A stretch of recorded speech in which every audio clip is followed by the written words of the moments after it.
Welcome to Let Me Fix This. Enjoy the video. You start by confirming the device and app versions so settings locations match. Next, go to App's right arrow WhatsApp right arrow data usage and toggle off background data and mobile data. This stops cellular sync. Once done, enable airplane mode to instantly cut all radio connections while you adjust deeper controls. Make sure to keep Wi-Fi off if you want a full disconnect. Otherwise, you'll still receive messages over wireless. These first steps stop real-time data flow and prepare the phone for stricter blocks. Now you create a precise network block, so WhatsApp cannot reconnect. On Android, use settings right arrow network and internet right arrow data usage right arrow app data usage, and disable both Wi-Fi and mobile access for WhatsApp.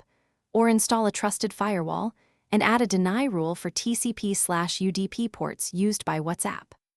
Once done, revoke background activity and remove any battery optimization exceptions that could permit wake-ups. On iPhone, restrict cellular data for WhatsApp and disable background app refresh.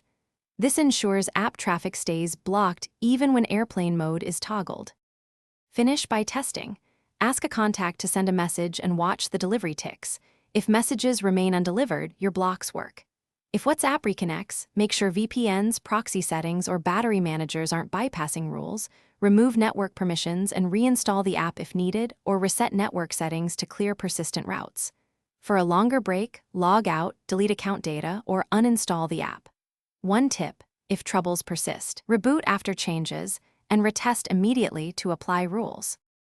Thanks for watching. If you found this helpful, don't forget to like and subscribe.